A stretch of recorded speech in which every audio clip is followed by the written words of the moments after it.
So నేను just before okay just రాకముందు ఒక డిగ్రీ స్టూడెంట్ని. సో డిగ్రీ చేస్తున్న క్రమంలో పార్ట్ టైం వేరే జాబ్ చేసామని చిన్న ఒక 7,000కి. సో ఆ క్రమంలో నాకు వెస్టీజ్ పరిచయం అయింది.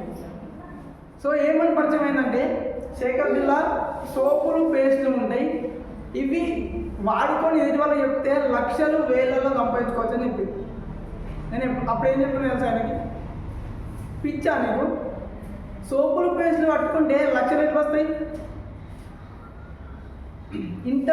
ఇంటర్లో డిగ్రీలు బీటెక్లు బీఈడీలు చేసి రెజ్యూమ్లో పట్టుకొని బయట పిచ్చోళ్ళు తిరుగుతారు జాబ్ల కోసం, 15,000 20,000 కోసం.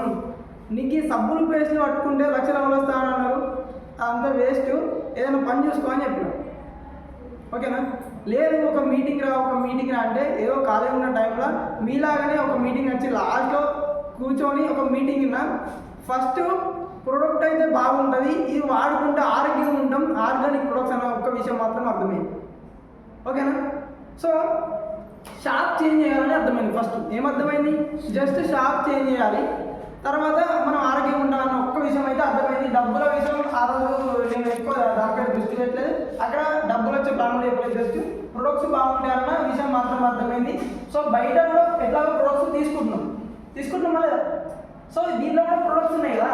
సో ఆర్గానిక్ తీసుకుంటే ఫస్ట్ మనం హెల్దీగా ఉంటాం, బయట ప్రొడక్ట్స్ ఎట్లా తెలుసు మనకు అన్నీ కల్తీ అని చెప్పి జస్ట్ కొన్ని ప్రొడక్ట్స్ వాడి ఇద్దాం అన్న కాన్సెప్ట్లో ఫస్ట్ షాప్ చేంజ్ చేయాలని చెప్పి కొన్ని ప్రొడక్ట్స్ తీసుకున్నాను. నేను ఒక 1,000+ ప్రొడక్ట్స్ తీసుకున్నా. కొన్ని ప్రొడక్ట్స్ తీసుకుంటే దీనికి క్యాష్ బ్యాక్ వస్తుంది కొంచెం అని చెప్పి ప్లాన్ చెప్తే జస్ట్ కొన్ని ప్రొడక్ట్స్ తీసుకున్నప్పుడు నాకు 49 రూపాయలు వచ్చింది. ఓకే, ఎవరైనా చేస్తారు 49 రూపాయలకి? సో ఎవరు చేయరు. సో నేను కూడా దాన్ని పక్కన పెట్టేసిన. సో మళ్ళీ ఇంటి దగ్గర ఉన్నప్పుడు హాలిడేస్ టైంలో మళ్ళీ ఒక మీటింగ్ రా అని చెప్పి ఇబ్బంది పెడితే, సో నేను రానని చెప్పేసిన, ఒకసారి రా తెలుసుకో అని చెప్పిండు. సో బలవంతంగా వచ్చి ఒక మీటింగ్ విన్నా. సో డైరెక్ట్ సెల్లింగ్ గురించి చెప్పారు. ఏంటంటే జాబ్కి బిజినెస్కి కొంచెం అర్థమైంది. సో అంటే ఈ డైరెక్ట్ సెల్లింగ్ అంటే ఏంటి, మధ్యలో ఫ్యూచర్ ఉందా లేదా, సో జాబ్ బెస్టా బిజినెస్ బెస్టా అని చెప్పి కొంచెం కొన్ని జూమ్స్ వినడం కానీ, కొన్ని సెమినార్స్కి వెళ్ళడం కానీ, కొన్ని వన్ డే వర్క్షాప్స్కి వెళ్ళడం కానీ, అవార్డ్ ఫంక్షన్స్కి వెళ్ళడం కానీ, ఇంకా ఛాంపియన్స్ డేకి వెళ్ళడం కానీ, కొన్ని మీటింగ్స్కి వెళ్ళినా డైరెక్ట్ సెల్లింగ్ అంటే ఏంటి అని ఒక నాలెడ్జ్ తీసుకున్నా. ఫస్ట్ ఏంటంటే డైరెక్ట్ సెల్లింగ్ పైన ఒక క్లారిటీ తీసుకొని కొన్ని రోజుల తర్వాత టేకప్ చేసి మా ఫ్రెండ్స్కి చెప్తే మొత్తం వేస్తే నాకు అవసరం లేదని చెప్పి అందరూ పక్కన పెట్టేసి. సో అప్పుడు ఏం చేయాలి, సో ప్లాన్ ఎట్లా చెప్పాలి, సో మనకు డబ్బులు ఏ విధంగా వస్తాయి, సో వేస్ట్ ప్రొఫైల్ తెలవాలి, కంపెనీ ఇప్పటి నుంచి రన్ అవుతుంది అనేది దీని గురించి తెలుసుకుందామని చెప్పి ఇంకా కొన్ని మీటింగ్స్ అటెండ్ అయినా. సార్ వాళ్ళు హోమ్ మీటింగ్స్ వెళ్తే హోమ్ మీటింగ్స్కి ప్రతి చోటికి వాళ్ళతో వెళ్ళి వాళ్ళని ఫాలో అయ్యాం. ఓకేనా? తర్వాత అదిలో ఒక థాయిలాండ్ ట్రిప్ వచ్చింది. నేను జాయిన్ అయిన 3 monthsకి థాయిలాండ్కి వెళ్ళాలి అని చెప్పి మా ఫ్రెండ్స్ ఎవరు నమ్మకపోతే నేను థాయిలాండ్ వెళ్తున్నాను వాళ్ళతో చెప్పిన. సో నువ్వు వెళ్ళి రారా చూద్దాం తీరా వచ్చే వరకు, నువ్వు వచ్చే వరకు నేను జాయిన్ అవుతా, నువ్వు అయితే పోయిరా అని చెప్పి. అవునా? సో ఎట్లనే వేసి ఖచ్చితంగా థాయిలాండ్ వెళ్ళాలని చెప్పి ఫిక్స్ అయినా నేను కూడా.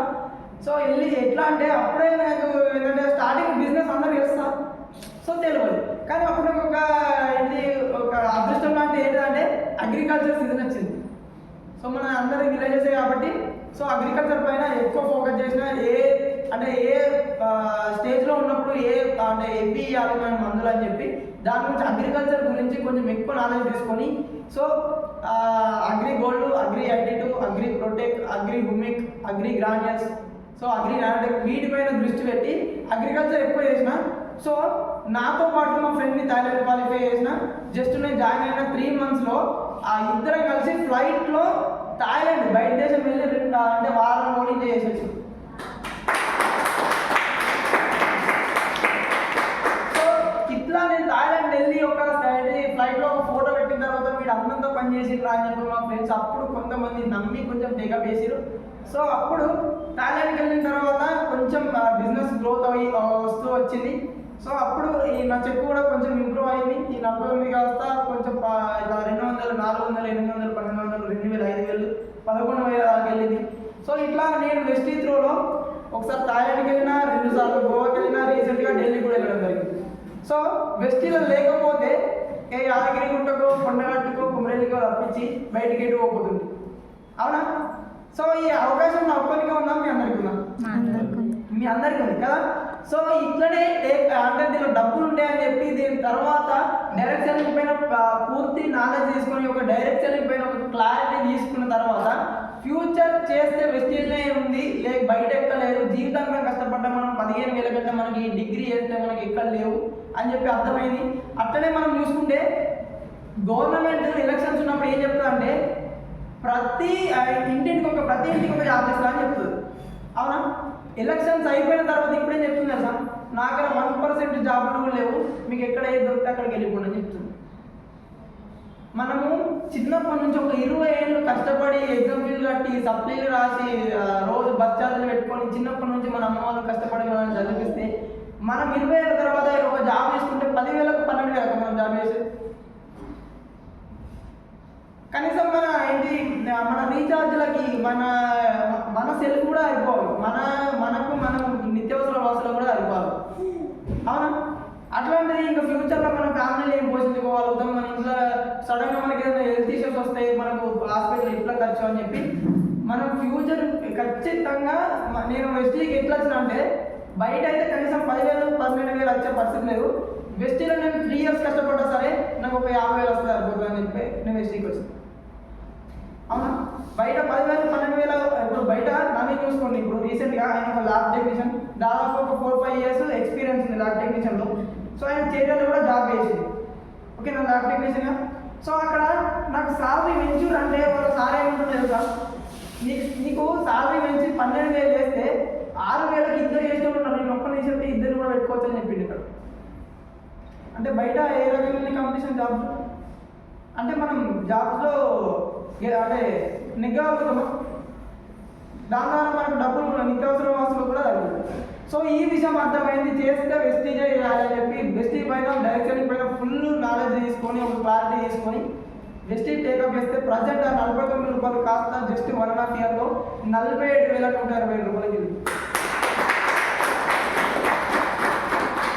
సో నా చెక్ వచ్చేసి ప్రజెంట్ 47,160 రూపాయలు. సో నా ఏజ్ ఎంత అంటే జస్ట్ 20 to 23 years. ఓకేనా? నా ఏజ్లో ఉన్న వాళ్ళు బయట ఏం చేస్తారు? అవునా? సో ఇది అంత నిజమా పోతామా? సో ఎవరికైనా ఏమని ఉంటారంటే అందరూ ఏం టార్గెట్ పెట్టుకుంటారంటే జాబ్ చేసేవాళ్ళు, నేను 20 years చదువుకుంటే 20 years తర్వాత నేను ఎడ్యుకేషన్ కంప్లీట్ అయిన తర్వాత గ్రాడ్యుయేషన్ ఇలా అంతా కంప్లీట్ అయిన తర్వాత 27 ఏళ్ళకి నేను జాబ్ తెచ్చుకొని మినిమం ఒక 27 ఏళ్ళ వరకు జాబ్ తెచ్చుకొని నేను అప్పుడు సెటిల్ అవ్వాలి, ఒక మంచి జాబ్ తీసుకోవాలని చెప్పి 27 ఏళ్ళ వరకు జాబ్ కోసం అవన్నీ ఆలోచిస్తూ ఉంటారు. అవునా? కానీ నేను 27 ఏళ్ళ వరకు నా పర్ మంత్ చెక్ వచ్చేసి ఒక 5 లక్షలు ఉండాలి. సో ఆ గోల్ పెట్టుకొని ఆ విజన్ పెట్టుకొని ఒక మంచి స్ట్రాంగ్ టీం బిల్డ్ చేసుకుంటున్నా. సో అంతే ప్యాషన్ తోటి మీరు కూడా వర్క్ చేయండి, అది 100% సాధ్యమవుతుంది. సో జస్ట్ నేను 3 yearsలో ఒక 50,000 వస్తే సరిపోతాను నేను వెస్టీకి వచ్చిన, కానీ జస్ట్ 1.5 yearలోనే నాకు 50,000కి వెళ్ళింది. ఇప్పుడు ఫస్ట్ స్టార్టింగ్ ఉన్న కష్టం మనకు నెక్స్ట్ ఇయర్ ఉండదు, నెక్స్ట్ ఇయర్ ఉన్న కష్టం ఆ తర్వాత. ఓకేనా? సో మీరు ప్లాన్ చెప్పడానికి చెప్పి పాత వాళ్ళకి ఒక చిన్న చెప్తున్నా, ప్లాన్ చెప్పడానికి మీరు ఎవరి దగ్గరికి వెళ్తున్నారు, మనకు టీం క్రియేట్ అవుతుంది అంటే ఒకటే కారణం ఏంటో తెలుసా, మన ఇంటెన్షన్ కరెక్ట్ లేదు. సో మన ఇంటెన్షన్ ఎట్లుందో చెప్పాలా.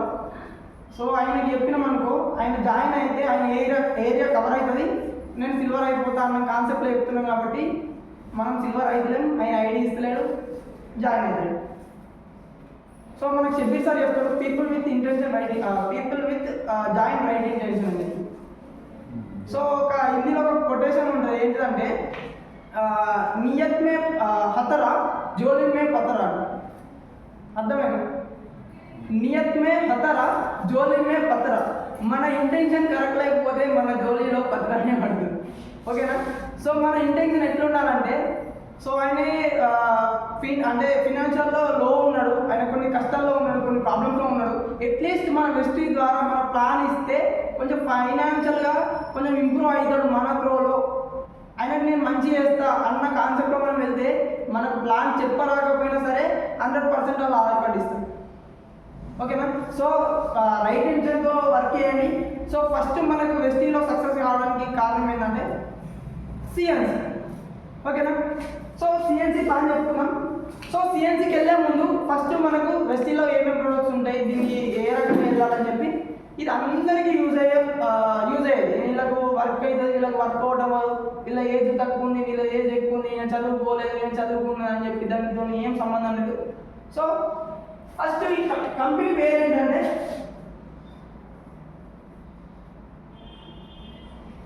వెస్టీజ్. ఓకేనా? సో వెస్టీజ్ అంటే చాలా మంది నాకు ఏమనుకుంటారు అంటే వేస్టేజ్ అంటే ఏంటి సార్? మనకు బయట తెలుసు వేస్టేజ్ అనేది చెత్త, వేస్టేజ్ అవునా? సో ఒక బాబో ఇంట్లో ఎవరైనా పుడితేనే మనం ఏం పేరు పెట్టాలి అని చెప్పి కొన్ని వేల పేర్లు సెర్చ్ చేసి ఒక పేరు మంచి సెలెక్ట్ చేసి పెట్టుకుంటారు, అవునా? సో ఈ కంపెనీకి పేరు అంటే గౌతమ్ వాలి అని చెప్పి సార్ మనకి దీనికి పేరు పెట్టడం జరిగింది. కొన్ని లక్షల కోట్లు ఖర్చు పెట్టి దాదాపుగా మనకి యాక్టివ్ డిస్ట్రిబ్యూటర్స్ ప్రజెంట్ 5 కోట్ల ప్లస్ ఉన్నారు. మనకు 144 కోట్ల మందికి కూడా ఇక్కడ ఎంప్లాయ్మెంట్ క్రియేట్ చేసే సత్తా డైరెక్ట్ సెల్లింగ్లో ఉంది, వెస్టీలో. అంటే ఇన్ని కోట్ల మందికి ఒక ఫ్యూచర్, ఒక లైఫ్ అంటే ఇస్తున్నారంటే ఆ కంపెనీకి ఎంత మంచి పేరు అంటే పెట్టాలని ఆలోచిస్తారు. సో మనలో వెస్టీలకు ఎవరైనా వస్తే ఫస్ట్ వాళ్ళకు పేరు పలకడం నేర్పండి, ఓకేనా? వెస్టేజ్ కాదు, వెస్టీజ్ అని వచ్చేదాకా ఒకటికి పైసలు నేర్పండి. సో వెస్టీజ్ అంటే ఇది ఒక గ్రీక్ వర్డ్, దీని మీనింగ్ ఏంటంటే పురాతన అడుగుజాడలు, పూర్వీకుల అడుగుజాడలో నడవడం. ఓకేనా? మరి మనం పూర్వీకుల అడుగుజాడలో ఎందుకు నడవాలి అంటే ఫస్ట్ మన తాత వాళ్ళు, నాన్న వాళ్ళు, వాళ్ళ నాన్న వాళ్ళు ఏంటంటే తీసుకున్న ఫుడ్ మంచిది. మరి మనం వాళ్ళు 100 సంవత్సరాలు బతికిరు, ఆపై 30 సంవత్సరాలు కూడా బతకడానికి అవకాశం ఉండే బతికిరు కూడా. మరి మనం ఎన్ని సంవత్సరాలు బతుకుతాం మేడం? 56, అవునా? సో ఈ 56 కూడా ప్రతిసారి బీపీ అని, షుగర్ అని, థైరాయిడ్ అని, పెరాలసిస్ అని, గ్యాస్ ట్రబుల్ అని హాస్పిటల్ పోవాలి, అవునా? సో మరి ఎందుకు మనకి పరిస్థితి ఏర్పడ్డది అంటే, సో మనకు అప్పుడు వాళ్ళు తీసుకున్న ఫుడ్ ఏ విధంగా వండించారంటే ఆకులు అల్లంలో మురగబెట్టి మంచి సేంద్రియ పద్ధతిలో ఎరువులు పోసి సేంద్రియంగా పంటలు పండించారు, మంచి ఆహారం తీసుకున్నారు, మంచి ఆరోగ్యంగా ఉన్నారు. సో అప్పటి వాళ్ళు స్టిల్ ఇప్పటి కూడా యాక్టివ్ వర్క్ చేస్తారు, ఓకేనా?